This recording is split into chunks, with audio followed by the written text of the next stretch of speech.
ദൈവകൃപയുടെ 365 ദിവസങ്ങൾ എന്ന സമ്പൂർണ്ണ പരിശുദ്ധ ബൈബിൾ വായനാ ശുശ്രൂഷയിലേക്ക് യേശുനാമത്തിൽ എല്ലാവരെയും സ്വാഗതം ചെയ്യുന്നു. ഇന്ന് 90-ാം ദിവസം. 2 രാജാക്കന്മാർ 9 മുതൽ 12 വരെയുള്ള അധ്യായങ്ങളാണ് ഇന്ന് നമ്മൾ വായിച്ച് ധ്യാനിക്കുക. യേഹുവിനെ ഇസ്രായേലിന്റെ രാജാവായി അഭിഷേകം ചെയ്യുന്നതും ജെസബൽ എന്ന ആ തിന്മയെ, ഇസ്രായേൽ ജനത്തെ മുഴുവൻ വഞ്ചിച്ച തിന്മ വധിക്കപ്പെടുന്നതുമെല്ലാം നമ്മൾ ഈ വചനഭാഗത്ത് നമ്മൾ കാണുന്നു. ആത്മാവിൻ്റെ നിറവിൽ ജീവന്റെ ഈ വചനം വായിച്ച് ധ്യാനിക്കാൻ പരിശുദ്ധാത്മാവ് നമ്മളെല്ലാവരെയും സഹായിക്കട്ടെ. ഈശംശിഹായ്ക്ക് സ്തുതിയായിരിക്കട്ടെ. രാജാക്കന്മാരുടെ 2-ാം പുസ്തകം 9-ാം അധ്യായം. യേഹു ഇസ്രായേൽ രാജാവ്. എലീശ പ്രവാചകൻ പ്രവാചകഗണത്തിൽ ഒരുവനെ വിളിച്ചു പറഞ്ഞു, അരമുറുക്കി ഒരു പാത്രം തൈലമെടുത്ത് റാമോത്ത് ഗിലെയാദിലേക്ക് പോവുക. അവിടെ എത്തി നിംഷിയുടെ പൗത്രനും യഹോഷാഫാത്തിന്റെ പുത്രനുമായ യേഹുവിനെ അന്വേഷിക്കുക. അവനെ ഒറ്റയ്ക്ക് ഉള്ളറയിലേക്ക് വിളിച്ചുകൊണ്ടുപോവുക. അവന്റെ തലയിൽ തൈലം ഒഴിച്ചുകൊണ്ട് പറയുക, കർത്താവ് അരുളി ചെയ്യുന്നു, ഇസ്രായേലിന്റെ രാജാവായി ഞാൻ നിന്നെ അഭിഷേകം ചെയ്യുന്നു. പിന്നെ അവിടെ നിൽക്കാതെ വാതിൽ തുറന്ന് ഓടുക. പ്രവാചകഗണത്തിൽപ്പെട്ട ആ യുവാവ് റാമോത്ത് ഗിലെയാദിലേക്ക് പോയി. അവൻ അവിടെ ചെന്നപ്പോൾ സൈന്യാധിപന്മാർ സഭ കൂടിയിരിക്കുകയായിരുന്നു. അവൻ പറഞ്ഞു, സേനാധിപനെ ഒരു സന്ദേശം അറിയിക്കാനുണ്ട്. യേഹു ചോദിച്ചു, ഞങ്ങളിൽ ആർക്കാണ് സന്ദേശം? അവൻ പറഞ്ഞു, സേനാധിപ, അങ്ങേക്ക് തന്നെ. അവൻ എഴുന്നേറ്റ് വീട്ടിനുള്ളിലേക്ക് കടന്നു. യുവാവ് തൈലം അവന്റെ ശിരസിൽ ഒഴിച്ചുകൊണ്ട് പറഞ്ഞു, ഇസ്രായേലിന്റെ ദൈവമായ കർത്താവ് അരുളി ചെയ്യുന്നു, ഞാൻ നിന്നെ കർത്താവിന്റെ ജനമായ ഇസ്രായേലിന്റെ മേൽ രാജാവായി അഭിഷേകം ചെയ്യുന്നു. നീ നിന്റെ യജമാനനായ ആഹാബിന്റെ ഭവനത്തെ നശിപ്പിക്കണം. അങ്ങനെ ഞാൻ എന്റെ പ്രവാചകന്മാരുടെയും മറ്റു ദാസന്മാരുടെയും രക്തത്തിന് ജെസബലിനോട് പ്രതികാരം ചെയ്യും. ആഹാബ് ഗൃഹം നശിക്കും. ആഹാബിന്റെ ഭവനത്തിന് ഇസ്രായേലിലുള്ള സ്വതന്ത്രനോ അടിമയോ ആയ സകല പുരുഷന്മാരെയും ഞാൻ സംഹരിക്കും. ആഹാബിന്റെ ഭവനത്തെ നെബാത്തിന്റെ പുത്രനായ ജെറോബോവാമിന്റെ ഭവനം പോലെയും അഹീയായുടെ പുത്രനായ ബാഷായുടെ ഭവനം പോലെയും ആക്കി തീർക്കും. ജെസബലിനെ നായ്ക്കൾ ജസ്രേലിന്റെ അതിർത്തിക്കുള്ളിൽ വെച്ച് ഭക്ഷിക്കും. ആരും അവളെ സംസ്കരിക്കുകയില്ല. അനന്തരം അവൻ വാതിൽ തുറന്ന് ഓടിപ്പോയി. യേഹു തന്റെ യജമാനന്റെ സേവകന്മാരുടെ അടുത്തു വന്നപ്പോൾ അവർ ചോദിച്ചു, എന്താണ് വിശേഷം? ആ ഭ്രാന്തൻ എന്തിനാണ് നിന്റെ അടുത്തു വന്നത്? അവൻ പ്രതിവചിച്ചു, അവനും അവന്റെ സംസാര രീതിയും നിങ്ങൾക്ക് പരിചിതമാണല്ലോ. അവർ പറഞ്ഞു, അത് ശരിയല്ല, നീ ഞങ്ങളോട് പറയുക. അപ്പോൾ അവൻ പറഞ്ഞു, ഇസ്രായേലിന്റെ രാജാവായി നിന്നെ ഞാൻ അഭിഷേകം ചെയ്യുന്നു എന്ന് കർത്താവ് അരുളി ചെയ്യുന്നു എന്ന് അവൻ എന്നോട് പറഞ്ഞു. അവർ തിടുക്കത്തിൽ തങ്ങളുടെ മേലങ്കി പടിയിൽ വിരിച്ചിട്ട് കാഹളം മുഴക്കി വിളംബരം ചെയ്തു, യേഹു രാജാവായിരിക്കുന്നു, യോറാമിനെയും അഹസിയായെയും വധിക്കുന്നു. നിംഷിയുടെ പൗത്രനും യഹോഷാഫാത്തിന്റെ പുത്രനുമായ യേഹു യോറാമിനെതിരെ ഗൂഢാലോചന നടത്തി. സിറിയ രാജാവായ ഹസായേലിനെതിരെ റാമോത്ത് ഗിലെയാദിൽ യോറാം ഇസ്രായേൽ സൈന്യത്തോടൊത്ത് പാളയമടിച്ചിരിക്കുകയായിരുന്നു. എന്നാൽ സിറിയ രാജാവായ ഹസായേലുമായുണ്ടായ യുദ്ധത്തിൽ സിറിയക്കാർ ഏൽപ്പിച്ച മുറിവുകൾ സുഖപ്പെടുത്താനായി യോറാം രാജാവ് ജസ്രലിലേക്ക് മടങ്ങിവന്നു. യേഹു പറഞ്ഞു, നിങ്ങൾ എന്റെ കൂടെയാണെങ്കിൽ നഗരം വിട്ട് ആരും ജസ്രലിൽ പോയി വിവരം പറയാതിരിക്കട്ടെ. അനന്തരം യേഹു തേരിൽ കയറി ജസ്രലിലേക്ക് പോയി. യോറാം അവിടെ കിടക്കുകയായിരുന്നു. യൂദാ രാജാവായ അഹസിയ യോറാമിനെ സന്ദർശിക്കാൻ വന്നിരുന്നു. ജസ്രൽ ഗോപുരത്തിലെ കാവൽക്കാരൻ യേഹുവും കൂട്ടരും വരുന്നത് കണ്ട്, ഇതാ ഒരു സംഘം എന്ന് പറഞ്ഞു. ഒരു കുതിരക്കാരനെ അയച്ച് സമാധാനപരമായിട്ടാണോ വന്നിരിക്കുന്നത് എന്ന് അവരോട് ചോദിക്കുക എന്ന് യോറാം പറഞ്ഞു. അങ്ങനെ ഒരുവൻ അവരുടെ അടുത്തേക്ക് കുതിരപ്പുറത്ത് പുറപ്പെട്ടു. അവൻ പറഞ്ഞു, സമാധാനത്തിലാണോ വന്നിരിക്കുന്നത് എന്ന് രാജാവ് അന്വേഷിക്കുന്നു. യേഹു പറഞ്ഞു, സമാധാനവുമായി നിനക്കെന്ത് ബന്ധം? എന്റെ പിന്നാലെ വരിക. കാവൽക്കാരൻ യോറാമിനോട് പറഞ്ഞു, ദൂതൻ അവരുടെ സമീപമെത്തി, എന്നാൽ മടങ്ങി വരുന്നില്ല. രണ്ടാമതും ഒരു കുതിരക്കാരനെ അയച്ചു. അവനും ചെന്നു പറഞ്ഞു, സമാധാനത്തിലാണോ വന്നിരിക്കുന്നത് എന്ന് രാജാവ് അന്വേഷിക്കുന്നു. യേഹു മറുപടി പറഞ്ഞു, സമാധാനവുമായി നിനക്കെന്ത് ബന്ധം? എന്റെ പിന്നാലെ വരിക. കാവൽക്കാരൻ വീണ്ടും അറിയിച്ചു, അവൻ അവിടെ എത്തി, എന്നാൽ മടങ്ങുന്നില്ല. നിംഷിയുടെ മകനായ യേഹുവിനെ പോലെ ഉഗ്രതയോടെയാണ് അവൻ രഥം ഓടിക്കുന്നത്. രഥം ഒരുക്കാൻ യോറാം പറഞ്ഞു. അവൻ അങ്ങനെ ചെയ്തു. ഉടനെ ഇസ്രായേൽ രാജാവായ യോറാമും യൂദാ രാജാവായ അഹസ്യായും തങ്ങളുടെ രഥങ്ങളിൽ കയറി യേഹുവിനെ കാണാൻ പുറപ്പെട്ടു. ജസ്രൽക്കാരനായ നാബോത്തിന്റെ സ്ഥലത്തുവെച്ച് അവനെ കണ്ടുമുട്ടി. യോറാം, നീ സമാധാനത്തിലാണോ വന്നിരിക്കുന്നത് എന്ന് ചോദിച്ചു. അവൻ പറഞ്ഞു, നിന്റെ അമ്മ ജസബലിന്റെ വിഗ്രഹാരാധനയും ആഭിചാരവും ഇത്ര അധികമായിരിക്കെ എങ്ങനെ സമാധാനമുണ്ടാകും? യോറാം കുതിരയെ തിരിച്ച്, അഹസ്യ, ഇതാ രാജദ്രോഹം എന്ന് പറഞ്ഞുകൊണ്ട് പലായനം ചെയ്തു. യേഹു യോറാമിനെ സർവശക്തിയോടും കൂടെ വില്ലുവലി ചെയ്തു. അസ്ത്രം അവന്റെ തോളുകളുടെ മധ്യെ തുളച്ചു കയറി ഹൃദയം ഭേദിച്ചു. അവൻ തേരിൽ വീണു. യേഹു തന്റെ അംഗരക്ഷകൻ ബിദ്കാറിനോട് പറഞ്ഞു, അവനെ എടുത്തുകൊണ്ടുപോയി ജസ്രൽക്കാരനായ നാബോത്തിന്റെ ഭൂമിയിൽ എറിയുക. ഞാനും നീയും ഇരുവശങ്ങളിലും ആഹാബ് പിന്നിലുമായി സവാരി ചെയ്യുമ്പോൾ കർത്താവ് അവനെതിരെ അരുളി ചെയ്ത വചനം നീ ഓർക്കുക. കർത്താവ് അരുളി ചെയ്യുന്നു, ഇന്നലെ ഞാൻ കണ്ട നാബോത്തിന്റെയും അവന്റെ പുത്രന്മാരുടെയും രക്തമാണ്. ഇവിടെ വെച്ച് തന്നെ ഞാൻ നിന്നോട് പ്രതികാരം ചെയ്യും. അതിനാൽ കർത്താവിന്റെ വാക്കനുസരിച്ച് അവനെ എടുത്തുകൊണ്ടുപോയി അവിടെ എറിയുക. യൂദാ രാജാവായ അഹസ്യ ഇത് കണ്ട് ബദ്ഹഗാൻ ലക്ഷ്യമാക്കി ഓടി. യേഹു പിന്തുടർന്നു. അവനെയും ഏതു കൊല്ലുക എന്ന് പറഞ്ഞു. തേരോടിച്ചു പോകുന്ന അവനെ ഇബ്ലയാമിന് സമീപമുള്ള ഗൂർ കയറ്റത്തിൽ വെച്ച് അവർ എയ്തു. അവൻ മെഗിദോയിലേക്ക് പലായനം ചെയ്തു. അവിടെ വെച്ച് മരിച്ചു. ഭൃത്യൻ അവനെ തേരിൽ കിടത്തി ദാവീദിന്റെ നഗരമായ ജെറുസലേമിൽ കൊണ്ടുവന്ന് പിതാക്കന്മാരുടെ ശവകുടീരത്തിലടക്കി. ആഹാബിന്റെ മകനായ യോറാമിന്റെ 11-ാം ഭരണവർഷം അഹസ്യ യൂദായിൽ ഭരണമേറ്റു. ജസബൽ വധിക്കപ്പെടുന്നു. യേഹു ജസ്രലിലെത്തിയെന്ന് ജസബൽ കേട്ടു. അവൾ കണ്ണെഴുതി മുടി അലങ്കരിച്ച് കിളിവാതിലിലൂടെ പുറത്തേക്ക് നോക്കി.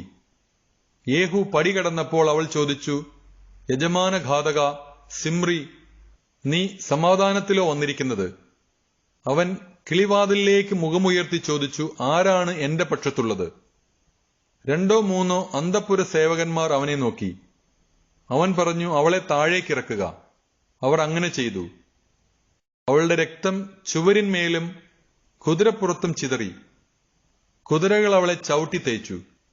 യേഹു അകത്ത് കടന്ന് ഭക്ഷിച്ചു പാനം ചെയ്തു.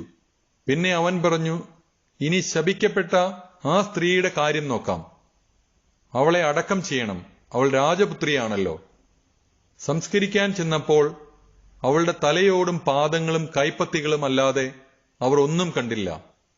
അവർ മടങ്ങിവന്ന് വിവരമറിയിച്ചപ്പോൾ അവൻ പറഞ്ഞു, തന്റെ ദാസൻ തിശ്ബ്യനായ ഏലിയായിലൂടെ കർത്താവ് അരുളി ചെയ്ത വചനം ഇതാണ്: ജസ്രലിന്റെ അതിർത്തിക്കുള്ളിൽ വെച്ച് ജസബലിന്റെ മാംസം നായ്ക്കൾ ഭക്ഷിക്കും. ജസബലിന്റെ ജഡം തിരിച്ചറിയാനാവാത്ത വിധം ജസ്രലിലെ വയലിൽ ചാണകം പോലെ കിടക്കും. ഇതാണ് ജസബൽ. രാജാക്കന്മാരുടെ 2-ാം പുസ്തകം 10-ാം അധ്യായം.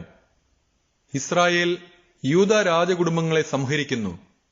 ആഹാബിന് സമരിയായിൽ 70 പുത്രന്മാരുണ്ടായിരുന്നു. യേഹു നഗരാധിപന്മാർക്കും ശ്രേഷ്ഠന്മാർക്കും ആഹാബിന്റെ പുത്രന്മാരുടെ രക്ഷിതാക്കൾക്കും സമരിയായിലേക്ക് കത്തുകൾ അയച്ചു. നിങ്ങളുടെ യജമാനന്റെ പുത്രന്മാർ നിങ്ങളുടെ കൂടെയുണ്ടല്ലോ. തേരുകളും കുതിരകളും സുരക്ഷിത നഗരങ്ങളും ആയുധങ്ങളും നിങ്ങൾക്കുണ്ടല്ലോ. ഈ കത്ത് കിട്ടുമ്പോൾ നിങ്ങളുടെ യജമാനന്റെ ഏറ്റവും ഉത്തമനായ പുത്രനെ അവന്റെ പിതാവിന്റെ സിംഹാസനത്തിൽ അവരോധിച്ച് യജമാനന്റെ ഭവനത്തിനു വേണ്ടി നിങ്ങൾ പോരാടുവിൻ. ഭയവിഹുലരായ അവർ പറഞ്ഞു, 2 രാജാക്കന്മാർക്ക് അവനെ എതിർത്തു നിൽക്കാൻ സാധിച്ചില്ല, പിന്നെ നമുക്കെങ്ങനെ കഴിയും? അങ്ങനെ കൊട്ടാര വിചാരിപ്പുകാരനും നഗരാധിപനും ശ്രേഷ്ഠന്മാരോടും രക്ഷിതാക്കളോടും ചേർന്ന് യേഹുവിന് ഒരു സന്ദേശമയച്ചു. ഞങ്ങൾ അങ്ങയുടെ ദാസന്മാരാണ്. അങ്ങയുടെ അഭീഷ്ടമനുസരിച്ച് ഞങ്ങൾ പ്രവർത്തിക്കാം. ഞങ്ങൾ ആരെയും രാജാവായി വാഴിക്കുകയില്ല. അങ്ങേക്ക് യുക്തമെന്ന് തോന്നുന്നത് ചെയ്യുക. അപ്പോൾ അവൻ വീണ്ടും അവർക്ക് കത്തെഴുതി, നിങ്ങൾ എന്റെ പക്ഷം ചേർന്ന് എന്നെ അനുസരിക്കാൻ തയ്യാറാണെങ്കിൽ നിങ്ങളുടെ യജമാനപുത്രന്മാരുടെ ശിരസുകളുമായി നാളെ ഈ നേരത്ത് ജസ്രലിൽ എന്റെ അടുക്കൽ വരുവിൻ. രാജപുത്രന്മാർ 70 പേരും രക്ഷാകർത്താക്കളായ നഗരപ്രമാണികളുടെ കൂടെ ആയിരുന്നു. കത്ത് കിട്ടിയപ്പോൾ അവർ രാജാവിന്റെ 70 പുത്രന്മാരെയും വധിച്ച് ശിരസുകൾ കുട്ടകളിലാക്കി ജസ്രലിൽ അവന്റെ അടുത്തേക്ക് അയച്ചു. രാജപുത്രന്മാരുടെ ശിരസുകൾ കൊണ്ടുവന്നിരിക്കുന്നുവെന്ന് ദൂതൻ അറിയിച്ചപ്പോൾ യേഹു പറഞ്ഞു, അവ 2 കൂനകളായി പ്രഭാതം വരെ പടിവാതിൽക്കൽ വെക്കുക. പ്രഭാതത്തിൽ അവൻ പുറത്തുവന്ന് ജനത്തോട് പറഞ്ഞു, നിങ്ങൾ നിർദോഷരാണ്. എന്റെ യജമാനെതിരെ ഗൂഢാലോചന നടത്തി അവനെ കൊന്നത് ഞാനാണ്. എന്നാൽ ഇവരെ നിഗ്രഹിച്ചത് ആരാണ്? ആഹാബ് ഗൃഹത്തെക്കുറിച്ച് കർത്താവ് അരുളി ചെയ്ത വചനങ്ങളിൽ ഒന്നുപോലും വ്യർത്ഥമായില്ല എന്ന് നിങ്ങൾ മനസ്സിലാക്കിക്കൊള്ളുവിൻ. കർത്താവ് തന്റെ ദാസൻ ഏലിയായിലൂടെ അരുളി ചെയ്തത് നിറവേറ്റിയിരിക്കുന്നു. യേഹു ജസ്രലിൽ ആഹാബ് ഗൃഹത്തിൽ ശേഷിച്ചിരുന്ന എല്ലാവരെയും, അവന്റെ ഉറ്റ സ്നേഹിതരെയും പുരോഹിതന്മാരെയും പ്രമുഖ വ്യക്തികളെയും ഒന്നൊഴിയാതെ കൊന്നൊടുക്കി. യേഹു അവിടെ നിന്ന് പുറപ്പെട്ട് സമരിയായിലെത്തി. മാർഗമധ്യേ ആട്ടിടയന്മാരുടെ ബത്തേക്കെതിൽ എത്തിയപ്പോൾ യൂദാ രാജാവായ അഹസ്യായുടെ ബന്ധുക്കളെ കണ്ടുമുട്ടി. അവൻ അവരോട് ചോദിച്ചു, നിങ്ങൾ ആരാണ്? അവർ മറുപടി പറഞ്ഞു, ഞങ്ങൾ അഹസ്യായുടെ ബന്ധുക്കളാണ്. ഞങ്ങൾ രാജ്ഞി പുത്രന്മാരെയും മറ്റു കുമാരന്മാരെയും സന്ദർശിക്കാൻ വന്നതാണ്. അവൻ പറഞ്ഞു, അവരെ ജീവനോടെ പിടിക്കുവിൻ. അവർ അവരെ പിടിച്ച് ബത്തേക്കെതിലെ കിണറ്റിൻകരയിൽ വെച്ച് വധിച്ചു. അവർ 42 പേരുണ്ടായിരുന്നു, ആരും അവശേഷിച്ചില്ല. യേഹു അവിടെ നിന്ന് പുറപ്പെട്ടപ്പോൾ തന്നെ സന്ദർശിക്കാൻ വരുന്ന റക്കാബിന്റെ പുത്രൻ യഹനോദാബിനെ കണ്ട് മംഗളം ആശംസിച്ചുകൊണ്ട് അവൻ പറഞ്ഞു, എനിക്ക് നിന്നോടുള്ളതുപോലെ നിനക്ക് എന്നോട് വിശ്വസ്തതയുണ്ടോ? യഹനോദാബ് മറുപടി പറഞ്ഞു, ഉവ്. യേഹു പ്രതിവചിച്ചു, അങ്ങനെയെങ്കിൽ കൈ തരുക. അവൻ കൈ കൊടുത്തു. ഉടനെ യേഹു അവനെ തന്റെ രഥത്തിൽ കയറ്റി. അവൻ പറഞ്ഞു, എന്നോട് കൂടെ വന്ന് കർത്താവിനോടുള്ള എന്റെ ഭക്തിയുടെ തീവ്രത കാണുക. അങ്ങനെ അവർ യാത്ര തുടർന്നു. അവൻ സമരിയായിലെത്തിയപ്പോൾ ആഹാബിന്റെ ഭവനത്തിൽ അവശേഷിച്ചിരുന്നവരെ സംഹരിച്ചു. കർത്താവ് ഏലിയായിലൂടെ അരുളി ചെയ്തത് അങ്ങനെ നിറവേറി. ബാലിന്റെ ആരാധകരെ വധിക്കുന്നു.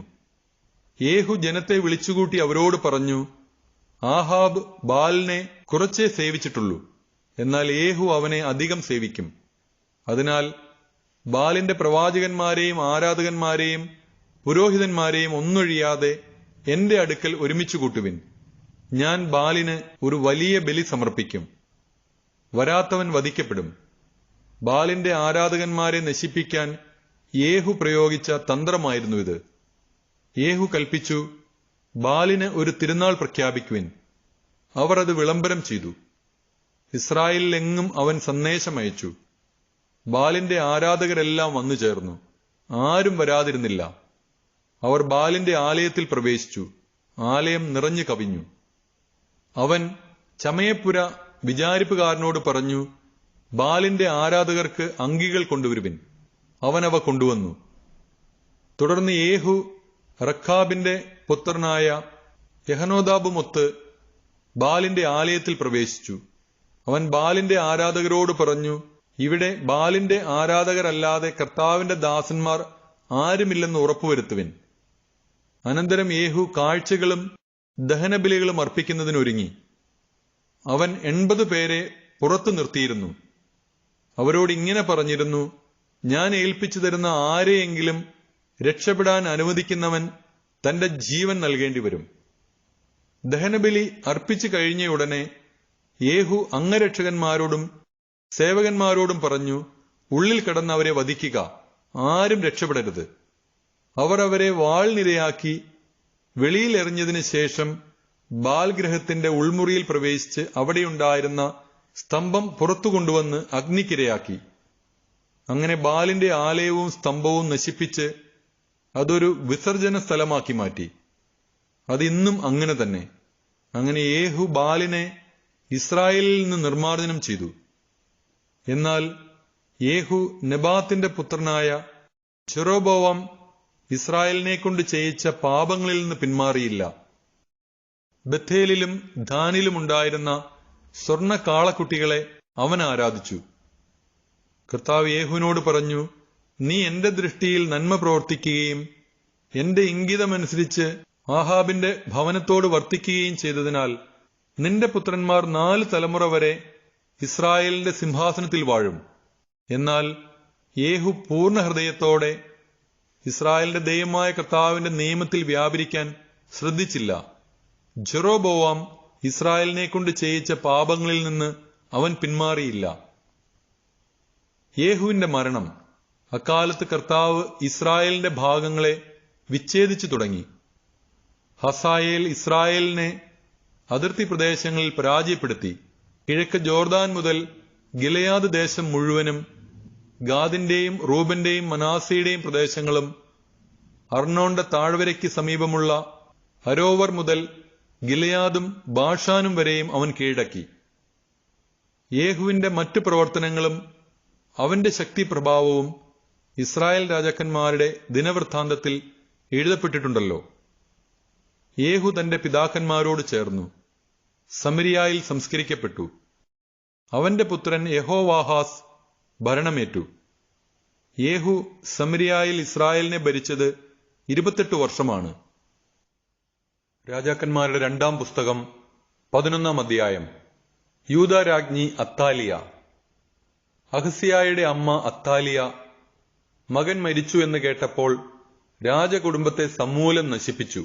എന്നാൽ അഹസ്യായുടെ സഹോദരിയും യോറാം രാജാവിന്റെ പുത്രിയുമായ യഹോഷേബ രാജകുമാരന്മാർ വധിക്കപ്പെടുന്നതിന് മുൻപ് അഹസ്യായുടെ പുത്രൻ യോവാഷിനെ ധാത്രിയോടൊപ്പം കിടക്കറയിൽ ഒളിപ്പിച്ചു.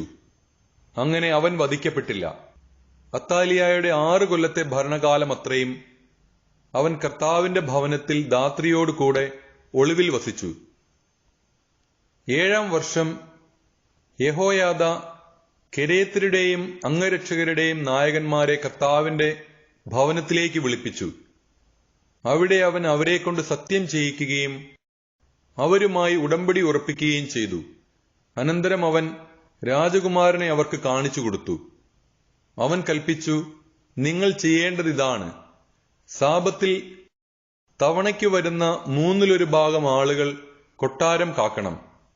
1 വിഭാഗം സൂർ കവാടത്തിലും 3-ാമത്തെ ഭാഗം അംഗരക്ഷകന്മാരുടെ പുറകിലുള്ള കവാടത്തിലും നിൽക്കണം. സാബത്തിൽ തവണ വിടുന്ന 2 വിഭാഗങ്ങൾ ആയുധമേന്തി കർത്താവിന്റെ ആലയത്തിൽ എപ്പോഴും രാജാവിനോടൊപ്പം ഉണ്ടായിരിക്കണം. സൈന്യത്തെ സമീപിക്കുന്നവൻ ആരായാലും അവൻ കൊല്ലപ്പെടണം. നായകന്മാർ പുരോഹിതൻ യഹോയാദയുടെ കൽപ്പന അനുസരിച്ചു.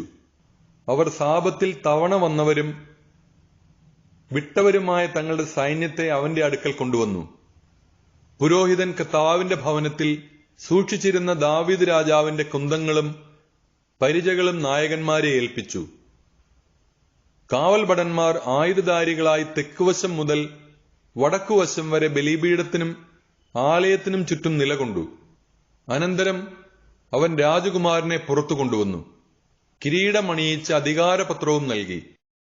അവർ അവനെ രാജാവായി പ്രഖ്യാപിച്ച് അഭിഷേകം ചെയ്തു. അവർ കരഘോഷത്തോടെ രാജാവ് നീണാൾ വാഴട്ടെ എന്ന് ഉദ്ഘോഷിച്ചു. കർത്താവിന്റെ ആലയത്തിൽ ജനത്തിന്റെയും കാവൽക്കാരുടെയും ശബ്ദം കേട്ട് അത്താലിയ അങ്ങോട്ട് ചെന്നു. രാജാവ് ആചാരമനുസരിച്ച് തൂണിന്റെ സമീപം നിൽക്കുന്നത് അവൾ കണ്ടു. സേനാനായകന്മാരും കാഹളം മുഴക്കുന്നവരും രാജാവിന്റെ അടുത്ത് നിന്നിരുന്നു. ജനങ്ങളെല്ലാം ആനന്ദഭരിതരായി കാഹളം മുഴക്കിക്കൊണ്ടിരുന്നു. അത്താലിയ വസ്ത്രം കീറി രാജദ്രോഹം, രാജദ്രോഹം എന്ന് വിളിച്ചു പറഞ്ഞു. പുരോഹിതൻ യഹോയാദ സേനാധിപതികളോട് പറഞ്ഞു, അവളെ സൈന്യനിരകളുടെ ഇടയിലൂടെ പുറത്തു കൊണ്ടുവരുവിൻ. അവളുടെ പക്ഷം ചേരുന്നവരെ വാളിനിരയാക്കുവിൻ. ദേവാലയത്തിൽ വെച്ച് അവളെ വധിക്കരുത്. അവർ അവളെ പിടിച്ച് കൊട്ടാരത്തിന്റെ അശ്വകവാടത്തിങ്കൽ കൊണ്ടുവന്ന് അവിടെ വെച്ച് വധിച്ചു. തങ്ങൾ കർത്താവിന്റെ ജനമായിരിക്കും എന്ന് രാജാവിനെയും ജനത്തെയും കൊണ്ട് കർത്താവുമായി യഹോയാദ ഉടമ്പടി ചെയ്യിച്ചു. രാജാവും ജനവും തമ്മിലും ഉടമ്പടി ചെയ്യിച്ചു. ദേശത്തെ ജനം ഒരുമിച്ച് ബാൽ ഭവനത്തിൽ കടന്ന് അത് തകർത്തു.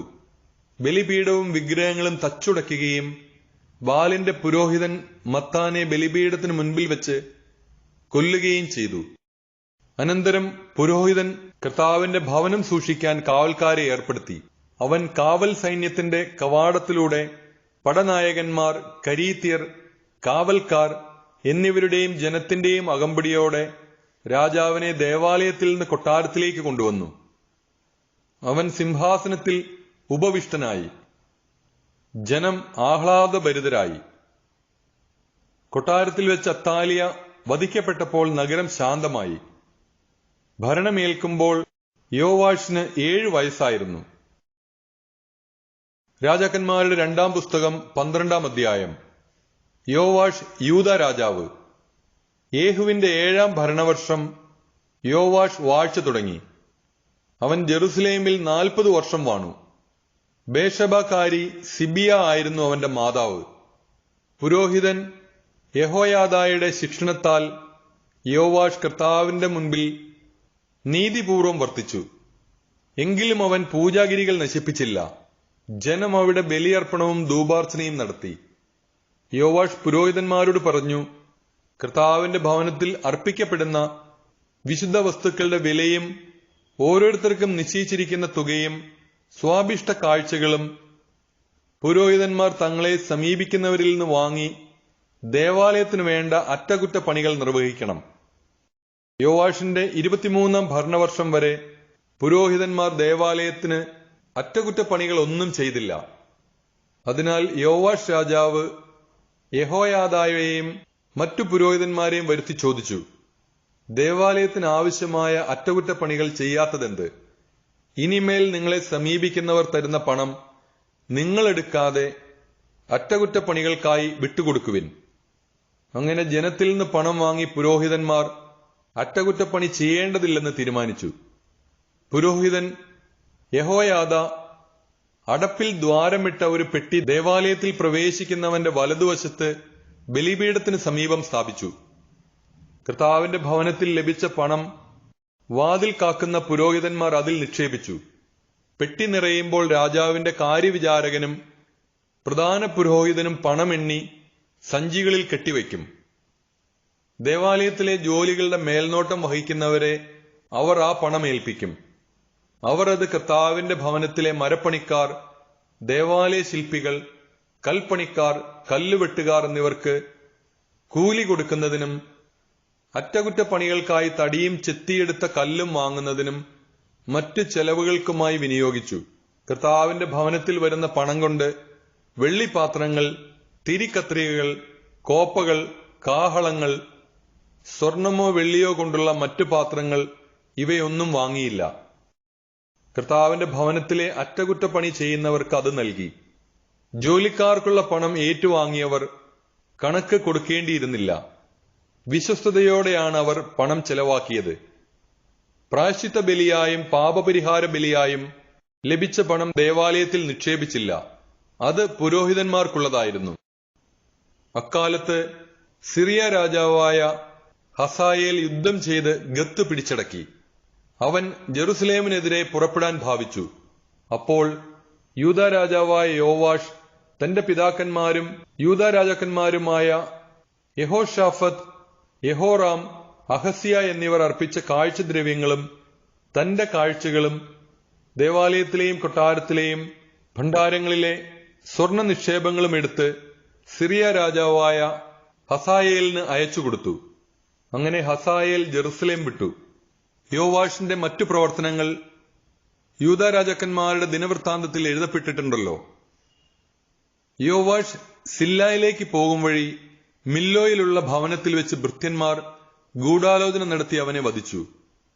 ഷിമെയാത്തിന്റെ പുത്രൻ യൊസാഖാറും ഷോമറിന്റെ മകൻ യഹോസബാദും ആണ് അവനെ വധിച്ചത്. അവനെ ദാവീദിന്റെ നഗരത്തിൽ പിതാക്കന്മാരോട് കൂടെ സംസ്കരിച്ചു. പുത്രൻ അമാസിയ രാജാവായി.